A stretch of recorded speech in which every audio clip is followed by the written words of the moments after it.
Hoje no Pessoas de Valor a gente vai falar sobre conhecimento. Muitas vezes a gente ouve falar de conhecimento, habilidade e atitudes, aquele tripé do chá, né, principalmente no meio empresarial. E a gente tem nos últimos programas falado muito dessa questão de atitude, falando um pouquinho sobre treinamentos, e aí abordamos constelações, psicologia transpessoal, consciência sistêmica na semana passada, mas hoje a gente tem duas pessoas aqui para falar sobre conhecimento. E claro, conhecimento envolve aula, envolve educação tradicional, mas também envolve muito treinamento. E para discutir um pouquinho sobre esse tema, eu estou aqui com o Bruno Frota, que é mestre, né, nessa área, na área de educação, de coaching financeiro, administração. E a Cristina, que é a Maria Cristina Matos, que é diretora da pós-graduação da Unisanta, e ela é PhD na área de desenvolvimento de pessoas, gestão de pessoas, um monte de coisas. Cris, muito obrigado pela presença aqui no programa. Eu que agradeço. Bruno, obrigado. Eu agradeço. Bruno, que é parceiro aqui do programa. A gente toda semana sempre tem um entrevistado especial, né, que no caso, hoje a Maria Cristina está falando um pouquinho para a gente sobre a era do conhecimento. E o Bruno, que é parceiro, está aparecendo pela primeira vez no programa, mas vai estar aqui sempre com a gente. Eu queria começar citando uma frase que na verdade não é uma frase, é um conceito do Humberto Eco, que fala assim, que quando tem muito conhecimento, muita informação, acaba virando um silêncio, né, como se fosse uma espiral do silêncio também, que tem outros teóricos que abordam essa questão. Realmente, o conhecimento, por conta da velocidade da internet, ele está se perdendo, Cris? Eu acredito que o conhecimento ele não está se perdendo, até porque ele aqui no Brasil ele é relativamente novo, essa era da informação e do conhecimento. Mas ele não está sendo potencializado. As pessoas adquirem conhecimento, mas onde aplicar? Né? Como potencializar essas informações que geram conhecimento, que geram as competências. Tá. A gente fala muito assim, né, de um aluno que está lá na graduação, que está se formando, e ele nos pergunta, olha, eu vou fazer uma pós-graduação, o que você acha, tal. Estudar, por exemplo, esse estudo regular, que é a graduação, depois a pós-graduação, hoje em dia tem até cursos na própria internet, mas o conhecimento, ele é muito mais profundo do que o estudo. Com certeza. Fala um pouquinho para a gente sobre isso. A gente tem o conhecimento na pedagogia, quando a gente fala dos estudos para criança, na andragogia, quando a gente fala desse estudo para uma linha mais adulta. E o que você falou, Ari, é justamente isso. Na eutagogia, é quando a gente busca o próprio conhecimento. Então, nós vemos muitos cursos hoje acontecendo, ou sendo criados em algumas universidades, ou até por vontade corporativa, para que os funcionários aprendam aquele determinado item, mas pela falta de conhecimento ou pelo excesso da demanda dessa busca, porque a gente precisa buscar esse tipo de conhecimento para sempre aprimorar. A busca do conhecimento, eu sou aluno até hoje, né? Como a doutora faz o PhD, eu sou aluno até hoje, eu faço doutorado em educação financeira. Então, assim, quando eu comecei a estudar e fui por essa linha de educação financeira, eu não consigo ter uma linha só acadêmica, então eu tenho que ter um combo de educação. Eu faço a linha corporativa, eu tenho que ter a linha acadêmica, eu tenho que ter a minha eutagogia, eu tenho que buscar o que está acontecendo no meu tema em outros países, em outros continentes, em outras economias, porque aí eu posso comparar o nível daquilo que está acontecendo. Então, assim, nossa economia do Brasil está boa ou está ruim? Comparado ao quê? Né? Qual foi a tese, qual foi a dissertação, quais foram os papers, qual foi o estudo de caso vivenciado na empresa, qual é a minha bagagem, como você falou, qual é o número de habilidades que eu tenho para se tornar uma competência.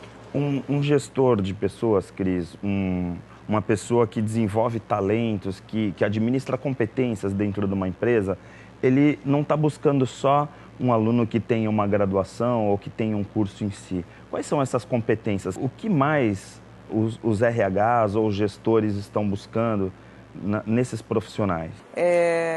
Hoje, a educação tradicional, como você usou o termo, né? É aquela educação que o professor fala e fica só aí. Hoje, o que as empresas esperam? Que esse aluno vá, enquanto candidato a uma vaga no mercado, que ele vá munido de informações, de novas informações. Que não necessariamente, né, estão dentro da sala de aula. Então, ele tem que ir além. Então, hoje, se o aluno ele ouve um tema que o professor falou, ele tem que sair dali e buscar. porque hoje a gente tem a internet, né, que a gente pode acessar as informações. Então, hoje o perfil profissional mudou, né? O perfil profissional, ele tem que ser investigativo, né? E por esse perfil, essa novidade no perfil profissional, o que acontece? O aluno, né, ele não pensa mais em fazer uma pós sem saber o que ele quer fazer, né? Qualquer coisa que ele fizer, ele vai trazer novas informações. Mas se ele puder potencializar as informações que ele deseja, melhor para ele, melhor para a empresa, melhor para todo mundo. Isso também tem a ver com atitude, assim, porque, veja, a gente fala muito de conhecimento, habilidade e atitude. Mas, assim, o conhecimento, muitas vezes eu já tive a oportunidade lá na pós de pegar alunos, por exemplo, que estavam no 3º curso de pós-graduação e pegaram comigo também, né? Então, ele já estava, eu falei, o que você está fazendo aqui? A impressão que dava é que ele estava fazendo uma pós-graduação buscando uma carreira. Né? Isso tem a ver com atitude. Tem a ver. Por quê? Talvez a falta de informação dele, né? Então, talvez ele traça onde ele quer chegar, que competências ele precisa buscar, né? Então, muito que acontece hoje, eu também estou em sala de aula, o aluno ele está perdido sem saber onde eu quero chegar, né? Sempre que eu começo a aula na graduação, eu faço uma perguntinha: por que esse curso? E a maioria responde o quê, Cris? Não sabia o que fazer. Não sabe, né? Meu pai mandou fazer isso, meu pai mandou fazer aquilo. Né? O que está dentro dele mesmo, né? Qual a descoberta? Ainda está reproduzindo o que os pais ou que a sociedade demanda. Mas quando ele fala, não, eu tinha certeza que eu queria isso, ou então, olha, a minha família recomendou que eu fizesse tal curso, mas eu me identifiquei, a gente se salvou aí. Tá no caminho, né? Bruno, você tem uma tarefa ingrata, assim, a meu ver, porque nós 3 damos aulas na graduação, pós-graduação, né? Certo. E assim, você desenvolve uma área, e você foi se aprofundando agora com o seu doutorado e tal, numa área que muita gente fala assim, odeio. E eu me encaixo nisso, assim. Sabe? É um desafio enorme. Eu fui para humanas para fugir da matemática. Aí quando eu falo de dinheiro, todo mundo gosta de dinheiro, mas a verdade é que muita gente não se relaciona bem com dinheiro. E aí a questão é assim, isso é de nascença? Dá para treinar? Né? Dá para mudar um pouquinho isso? Todos têm uma grande oportunidade de mudança. Só completando o que você falou dessa nova internet, é o seguinte: hoje nós temos na internet os grandes portais para esse tipo de conhecimento voltado à educação financeira também. Os grandes LMS, que a gente faz uma trilha de conhecimento, onde tem estudo de caso, tem chat, você discute ali uma trilha educacional já com mapeamento mental para isso. Educação financeira é uma delas. Tem sistema de MOOC também, aquele Massive Online Open Courses, que você faz cursos abertos em diversas faculdades, em diversas universidades. Então, volta completando o que você falou dessa nova internet, que tem muito conhecimento, além do que as redes sociais. Agora, ao ponto em que você tem um lado voltado à educação financeira, ele também vai muito do comportamento. Porque ao ponto em que seu relacionamento com o dinheiro está favorável, todas as outras áreas da sua vida, ou boa parte das áreas da sua vida, também estão favoráveis. A relação no trabalho, a relação amorosa, a relação com família, o seu entretenimento, né, o seu provisionamento. Quando a gente fala de educação financeira, teu provisionamento sempre tem que ser a curto, médio e longo prazo. Né? Você nunca faz um objetivo só para o seu dinheiro, e essa é a relação com o seu dinheiro, você faz no mínimo 3. Então, na falta de um, você tem 3. Então, existe a matemática financeira. Existe você interpretar o que é um juros compostos? Existe. Mas existe muito mais um comportamento de como você lidar com o seu dinheiro.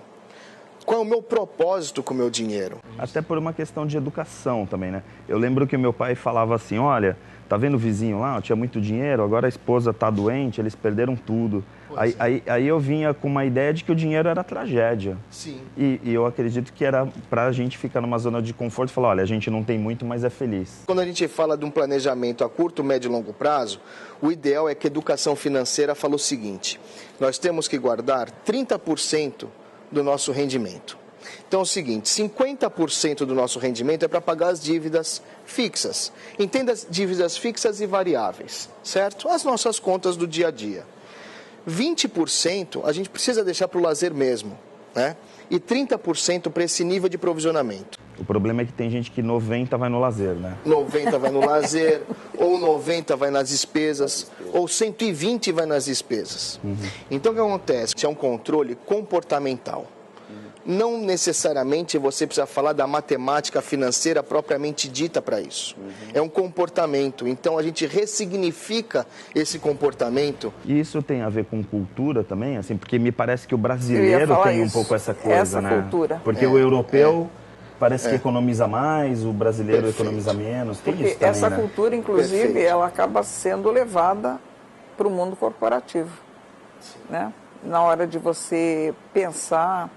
E bem oportuno, Ari, esse programa aqui hoje, porque ele fala de desenvolvimento de pessoas e fala de educação financeira.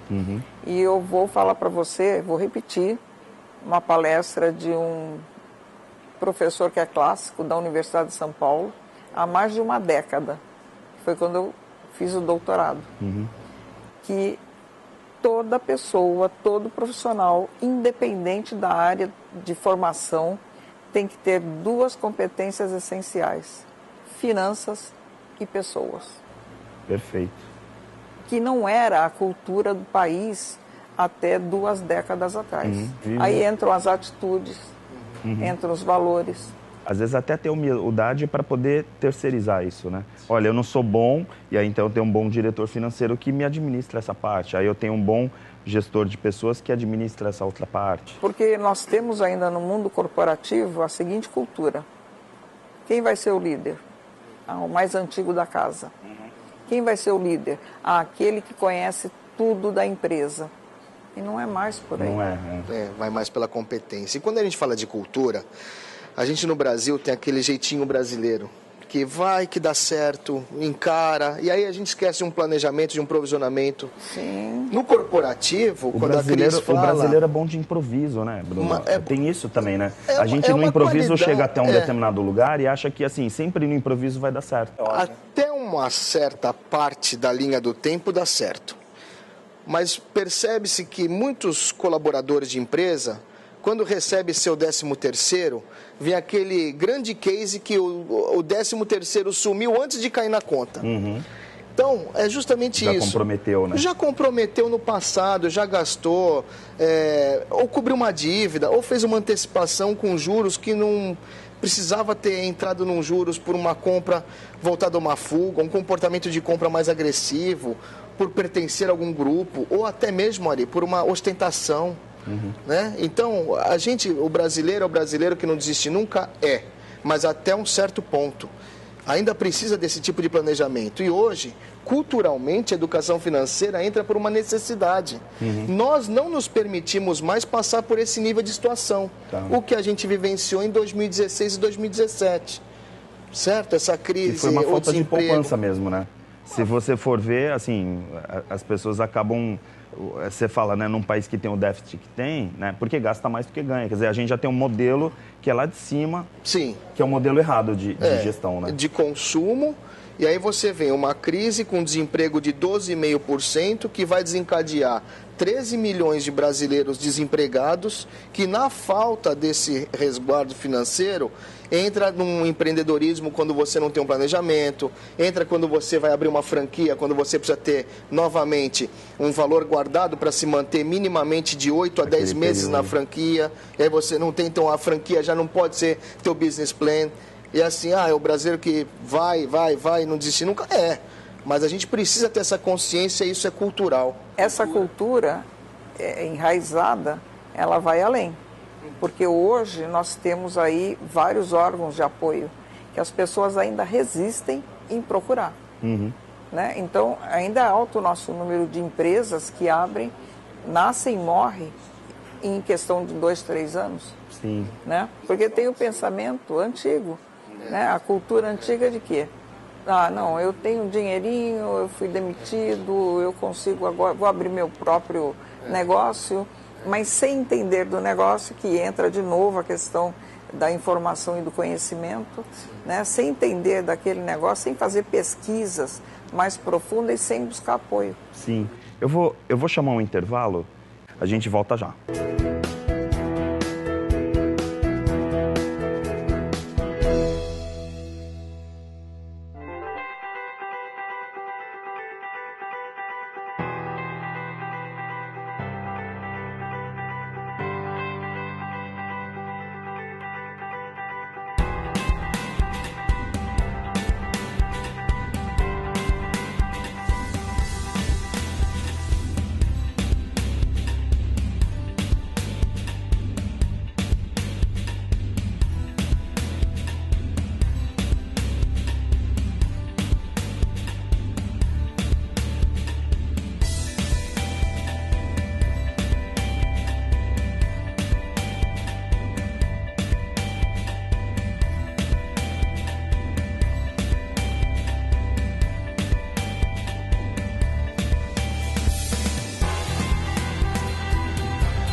Pessoas de Valor está de volta aqui na Santa Cecília TV e hoje a gente está com a Cristina e o Bruno discutindo uma coisa que é uma área fundamental para todos nós, que é o conhecimento. E eu queria provocar um pouquinho vocês, agora no segundo bloco, falta para o brasileiro, de forma geral, assim, claro, a gente não gosta de generalizar, mas vejam a pergunta, falta para o brasileiro, em relação aos europeus, ao próprio americano, organização e disciplina para fazer as coisas funcionarem, Bruno? Eu quero fazer essa pergunta para você e para a Cristina, os dois me respondem. Sim, o modelo europeu, ele já parte do princípio que a educação financeira, dentro dos moldes da economia europeia, ela é aplicada no jardim da infância. Então, no ensino médio, ensino fundamental, que é a nossa metodologia aqui, ele já transita com isso.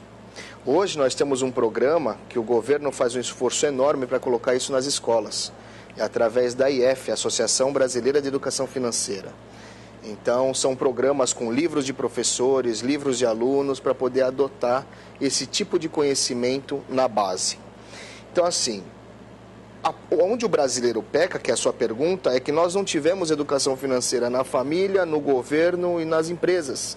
E hoje tamanha necessidade vem para reverter esse quadro. Então, parte do princípio que é uma necessidade e volta naquele conceito de autagogia que o próprio brasileiro sente a necessidade de buscar esse conhecimento.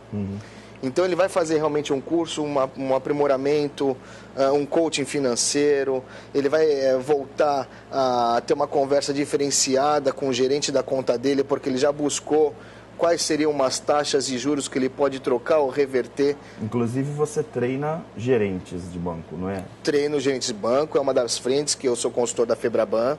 Então, olha, para você ter ideia, Ari, a gente faz um treinamento... Ele que ensina como gerentes de banco vão ganhar mais dinheiro nas nossas costas. Na verdade, a essência é o seguinte, é fazer com que o gerente de banco tenha noção do que é uma educação financeira, para que ele possa fazer um crédito bem concedido ou investimento bem aplicado, para que a própria carteira dele não fique poluída. A fundo perdido, né? Então, o que a gente aplica, na verdade, é uma sustentabilidade financeira. Perfeito. Para o quanto antes a gente ter perenidade nas famílias, e aí, partindo do princípio das empresas, um analista júnior, pleno, sênior, quando ele quer galgar uma vaga, ele precisa ter a consciência financeira, para que ele não gaste como analista sênior sendo analista júnior. Envolve esses dois pilares que eu falei, né? A questão da disciplina e organização. Perfeito. Né? Não tem como você conseguir administrar bem se você não tiver esses dois pilares. Perfeito, né? Perfeito. Cris, e nessa área de desenvolvimento e gestão de pessoas, então, organização e disciplina? Olha só, a gente vem de modelos onde, aqui no país, onde até final da década de 70, não se pedia instrução, né? Tudo era experiência. Então, consequentemente, nossos pais e avós, né, nós tínhamos um índice altíssimo de analfabetos. Você imagina, então, falar em educação financeira, isso era para poucos. Né? Os poucos estão aí, mantendo a sua riqueza. E gente que construiu um patrimônio sem essa formação toda. Isso, exato. Mas só que esse sofrimento, esse desgaste, né? Então, os pais hoje passam para os filhos, meu filho, economiza um pouco, da forma deles, na linguagem coloquial deles, mas já ensinam. Né? Eu mesmo passo isso. Né? Eu não fiz isso, mas façam isso. Porque a gente também não teve essa orientação. Nós éramos preparados para trabalhar e saber que tinha que morrer trabalhando.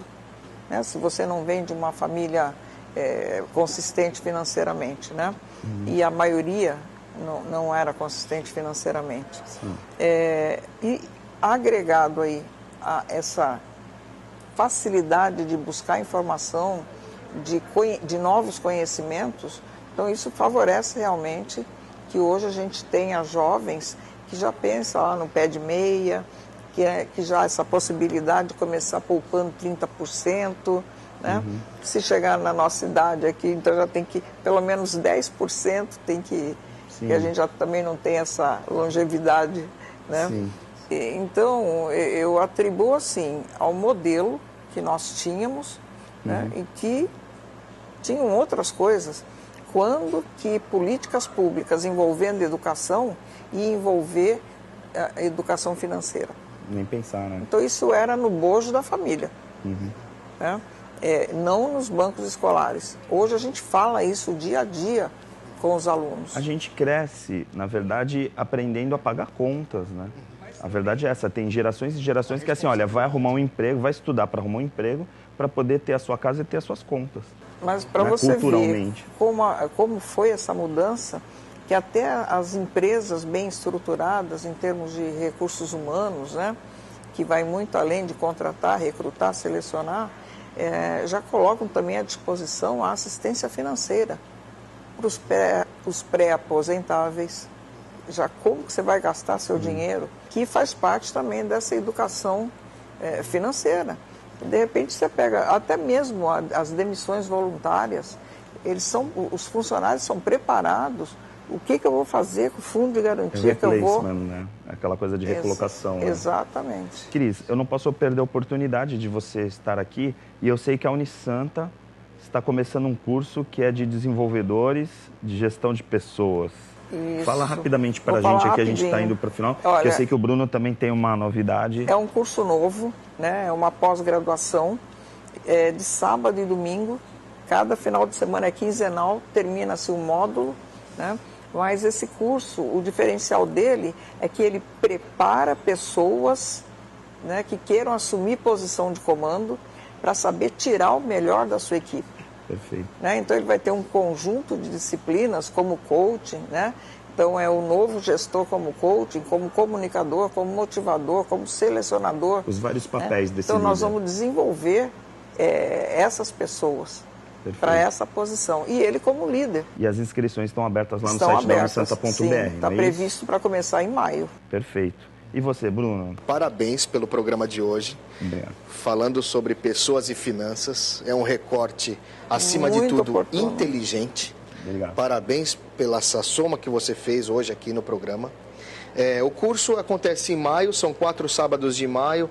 Fala de finanças, carreira, um posicionamento profissional, empoderamento de comunicação assertiva no trabalho, no emprego, como que você lidar com o emprego, quando que você deixa mais próspero o seu emprego, para que venha mais educação financeira e mais sustentabilidade financeira na tua carreira como um todo, né? Você em algum momento altera a sua carreira, muda de emprego, altera de área, mas desde que tenha uma plataforma de educação financeira por trás disso, para te deixar num posicionamento mais saudável ao longo da tua jornada. Então o curso acontece em maio também, os 4 sábados. As inscrições estão no site da Unisanta. Perfeito. É um curso de extensão, carreira, negócios e finanças com coaching. A pós-graduação da Unisanta está top, né? Tá de primeiro mundo, não só por esses cursos, mas tem vários professores. Parabéns pela Cris que coordena lá vários cursos, né, na área de direito, de todas, de administração, todas as áreas. Então, assim, a Unisanta está de parabéns. É muito legal a gente poder falar isso, né? Porque às vezes as pessoas falavam assim para mim, Ari, eu estou me graduando e vou fazer uma pós-graduação, estou indo para São Paulo. Você não precisa mais ir para São Paulo, né? Você tem um nível altíssimo. Até diria que muitos profissionais vêm de São Paulo hoje para lecionar aqui, né, na sua casa. Então, tem um conforto muito grande nisso. E é muito feliz, né, dar essa notícia para o pessoal que está assistindo, Pessoas de Valor. Eu vou fechar o programa agradecendo a participação de vocês. Obrigado pelo elogio, Bruno. E vou deixar a agenda para finalizar e a gente volta na semana que vem. Uma boa semana para todos.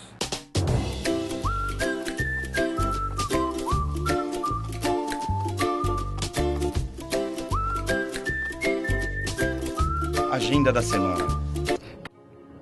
Agenda está cheia de novidades. Segunda-feira, dia 9 de abril e terça, dia 10, às 17 horas, na Pinacoteca Benedito Calixto, palestra gratuita com o Dr. Roberto Debski. As doenças são um sinal que vem para nos alertar. Como devemos agir? Na terça, dia 10 de abril, na Ser Integral, acontece todas as terças-feiras, grupo de estudos e prática em constelações familiares às 20 horas. Sexta, dia 13, das 19 às 23 horas e sábado, dia 14 de abril, das 8 às 18 horas, na Ser Integral, curso vivencial com o Dr. Roberto Debski. Por que os relacionamentos afetivos fracassam? Saiba como ter sucesso nas suas relações. Sábado, dia 28 e domingo, dia 29, início do curso Consciência Sistêmica, módulo 1, em São Paulo, no Centro de Formação Sagrada Família, com o Dr. Roberto Debski e Rodrigo Muniz. Sábado, dia 5 de maio, workshop de constelações familiares às 8h30 na Ser Integral. Inscrições e informações na Ser Integral, telefone 3225-1061 ou 99785-7193. E dia 5 e 6 de maio, Marca Pessoal Treinamentos na Fazenda Recanto das Águas. Informações pelo site minhamarcapessoal.com.br. E ainda, na agenda, temos o Arquitetando as Emoções, um super treinamento de 3 dias com fortes emoções. Inscrições abertas pelo telefone 99-729-1487.